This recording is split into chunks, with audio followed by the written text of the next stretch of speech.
Well, right now in Canada, what we've got really to a large degree is we've got our population is divided up pretty much into three segments. There are those who agree with what's happening here, and they agree with Justin Trudeau, our Prime Minister, and they agree with all the stuff that's going on, basically, with all the transgender stuff and the COVID stuff and the MAID program, which is the medically assisted assistance in dying program, which now they made it so that even a minor child can request that he be put to death, and the medical profession will do that for him. And they don't even tell the parents. They don't have to. And here's the thing, though. All this is coming in now. All the censorship laws are coming in too. They want to shut up people like me.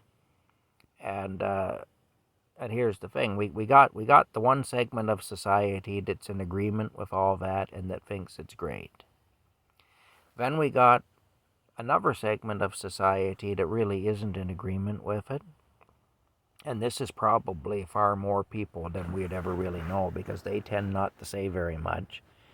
But those people, other than they'll just say, well, really, you shouldn't make trouble. You should just go along to get along, which is what they do. Those people probably make up the majority of Canadians, really. And those people, basically, those people aren't in agreement with what's going on, or they're maybe in agreement with some of it, but not all of it. Some agree with none of it. Some don't agree. Some just disagree. Some disagree with some of it. Some disagree with all of it. But they're too afraid to speak up as far as the issues that they disagree about because they don't want to get in trouble. They don't want to have trouble with the police. They don't want to end up in court. They don't want to possibly end up in jail, which are all very real possibilities right now. And they're concerned about how others will think of them. Well, what would the neighbors think? If I get in trouble with the police, what would the neighbors think? And stuff like that. And that really is the majority of Canadians, at least in my opinion. I think that's how most Canadians are. It's one of the things that's always really bothered me about Canada, is that I do believe the majority of the people are that way. But then we have the next group, which is like me, and we're the group that will openly defy the things we disagree with. We'll openly speak against them. We'll call these things out. We'll say how we see them. We'll say what we think of them. We'll say, no, I won't do that. No, I won't agree to that. I won't do that. I won't pay lip service to the notion that that's a good thing because I don't believe it is. And then there's varying degrees amongst us. There's some real hardline factions that think that we need to have an armed insurrection and we basically need to storm Parliament Hill and kill people and all that and have a civil war. And who knows? I mean, look, I acknowledge it may come to that. It may very well. That's not really what I want to see happen. What I'd like to see happen is just mass resistance. I'd like to see people just stop cooperating with these things. I'd like to see people stop supporting the things that they don't really support. I'd like to see people stop doing things that they don't believe in because they're afraid of the potential consequences of not doing them, and so on. That's what I would like to see. I would like to see my countrymen grow a set of testicles. Basically, that's what I would like. I'd like to see my countrymen stop being milquetoasts and start being men. Because in my opinion, there aren't very many men in Canada anymore. Not really. And that's a sad thing, To me it is anyway. It's a very sad thing. But yeah, I mean, look, I understand though that it may take more drastic action than that. But I mean, I wouldn't want to go straight to violence. I don't think you should ever go straight to violence in a confrontation or in a disagreement. There's times when you should never go to violence, no matter what the confrontation is. This is a situation where there's enough at stake that violence may be necessary, but let's not go there right away. I mean, really, if we do mass resistance, we're going to meet violence. Well, what I would like to see is peaceful mass resistance, because eventually I think we can wear these people down and wear them out, and they'll give up all this stuff that they're trying to push on us. But I also know that a bunch of us are liable to be killed or seriously hurt. A bunch of us are going to go to jail for mass resistance. Like, the whole thing is, though, if I'm being killed or beaten or going to jail because I refuse to participate in things that go against my conscience, I don't think very much of people who agree with me silently and then say, well, he's asking for it. It's too bad, but, he put himself in that position. I don't think that's, look, it's injustice.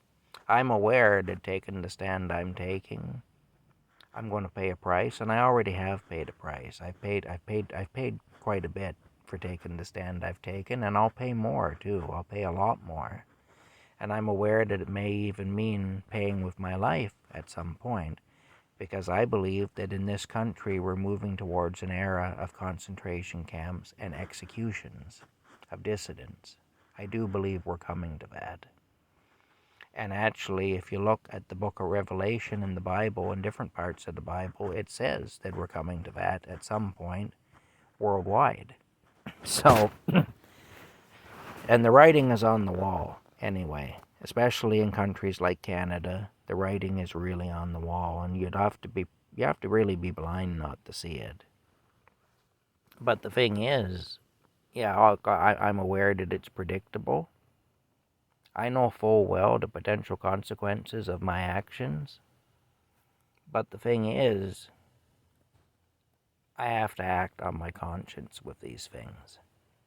I believe there's a higher power than earthly government. I believe there's a higher power than Justin Trudeau, or whoever replaces him, because he's not going to be there forever. My personal opinion is that Pierre Polivar, or whatever, is going to replace him, the conservative leader. And I don't believe he's going to be any better. I think he's smarter than Trudeau. I think he's shrewder than Trudeau. And I think that his supporters will back him no matter what he does, because he's not Trudeau. That's basically it. Basically, if he isn't Trudeau, he's good. That's what people do in this country. They never vote for anybody. They just a vote for one guy isn't really a vote for him. It's really a vote against the other guy.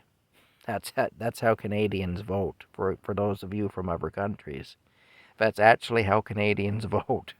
They don't vote for some politician who they believe in so much as they vote for some politician who isn't the one they don't believe in. That's what it is. It's an odd thing. I don't know if that applies in other countries as well, but it's a common thing here. It just seems to be the way Canadians do things here. It's the way we do things. But here's the thing. I don't think Pierre Polivar is going to be any better. I really don't.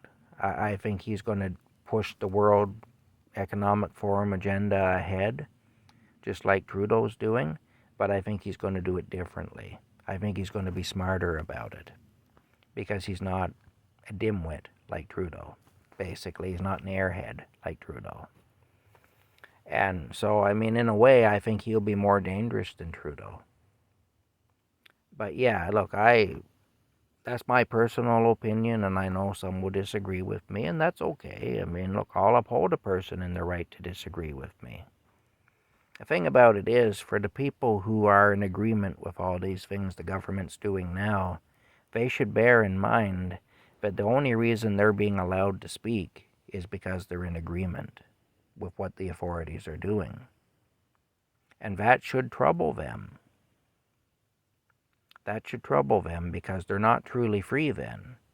Because basically, if those who disagree with you aren't free to speak, then you're not really free either. You're just being allowed to speak. See, there's a difference between having a right to speak and being given leave to speak. And right now, what's happening is those who agree with the government are being given leave to speak. And those of us who disagree with the government aren't allowed to speak. Now, I'm speaking anyway. And I pay a price quite regularly for doing this. And I know I'm being lined up to pay a far greater price eventually. At the very least, I'm being lined up for incarceration. At the very least. At the very least, I'm going to be seeing the inside of a jail cell at some point for the things that I'm saying. But and I mean, it'll go from there. Who knows how far it'll go. I do believe there's going to be executions at some point. So, I mean, I'm sitting here now telling you that I sincerely believe I may be put to death at some point for the things I'm saying now. But they have to be said. I can't live with myself if I don't say them. And so that's why I do what I do.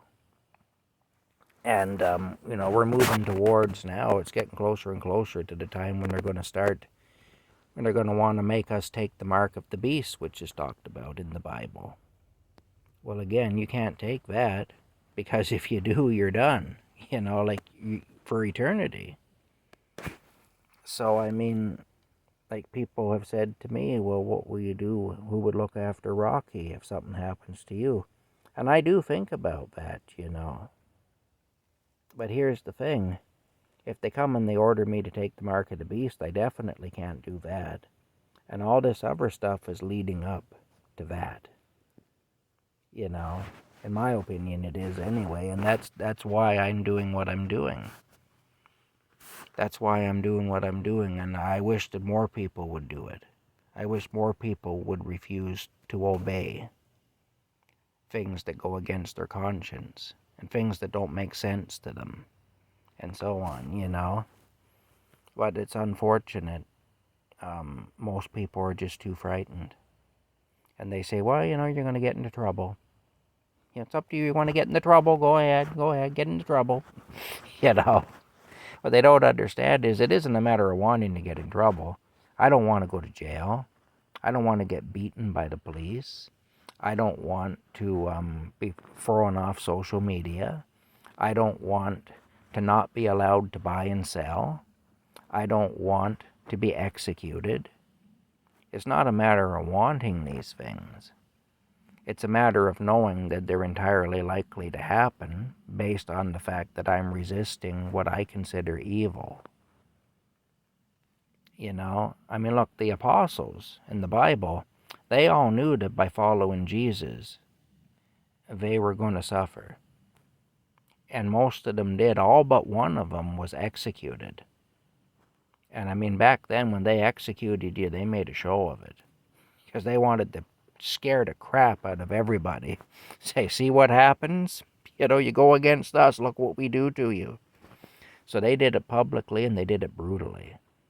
And I mean, these guys, they were crucified upside down and all kinds of stuff, So, I mean, really brutal stuff. But they followed Jesus because they knew it was the right thing to do. They followed their conscience. And those guys, they left behind loved ones. They left behind people who were counting on them. They had obligations. It's not like they didn't have things going on in their lives. But they left that behind to follow Jesus, knowing full well that it might very well end badly for them. And I mean, when the crucifixion happened and Jesus was taken away, it scared them badly. And they had to seriously think, do we still want to do this? But you know what? They were faithful to Jesus, and they did it because they knew it was the right thing. And they won a lot of souls to Jesus by doing that. And even today, just hearing their stories, it's really inspiring to people like me. And see, And I'm certainly not perfect. I'm a bad guy in a lot of ways. I know some people watch these videos and they think that I'm so kind-hearted and charming and whatnot, but they've never seen me when I've been angry. They've never seen how bad I can be, and I can be really bad. You know, I do have that in me. But the thing is, I have to be severely provoked, but still, I can be a bad, bad man. You know, I have that right in me. We all have that in us. And, you know, I'm not special that way. I'm just as lustful and mean-spirited as anybody at times, you know. And I have all kinds of character flaws. But here's the thing. I do know that what's happening now is not only is it not right, it's evil. It's actually evil incarnate. And therefore I can't participate. My conscience won't let me, you know.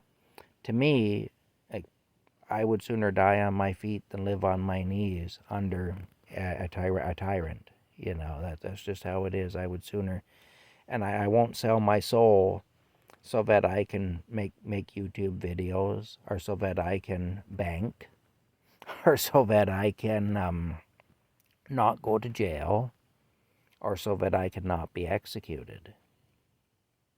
I just won't. And, you know, but yeah, I be concerned about Rocky.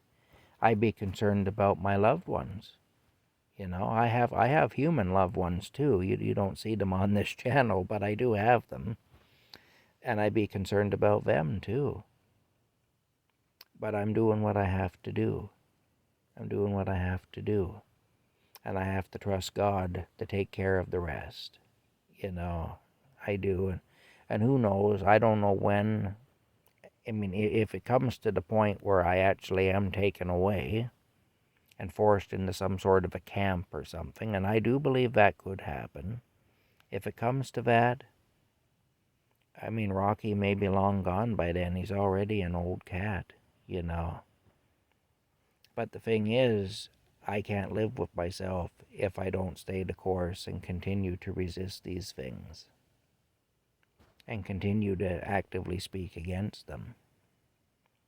And see, here's the thing. Like, the government says that you need to be protected from me. The government says that you people need to be protected because you might hear things from me that are bad. Well, the thing is, you're not children. If you think I'm saying bad stuff, you're perfectly capable of filtering that out because you people have minds of your own. They're adults listening to me right now. You people are adults. You're not little kids. And so you can filter out the things that you think are bad. You can disagree with the things you disagree with. You know, if you find that I just offend you right to the very core of your being by the things that I say and the way that I am, of course, you're always free not to watch. You know, that's why devices and so on have an on-off switch to them. You know, you can turn them off or you can change to something else. If you don't like what I'm saying, you can watch a different thing. You can watch some guys restoring an old car. Or you can watch, you know, cats playing. Or you can watch, well, whatever. It doesn't matter. YouTube is full of stuff you can watch, really. I mean, there's no end to it. You type in just about any topic, and there'll be something there. You can watch Michael Jackson moonwalking across the stage, or whatever if you want to. It's on here. You know, you can watch that. And there's nothing wrong with watching that stuff either. I watch that stuff. I love old cars. I watch guys fixing old cars and stuff. You know, some guy pulling an old Pontiac out of a field that's been there for 60 years and getting it running and stuff. I love that stuff. But the thing is, and again, like I say, you can exclusively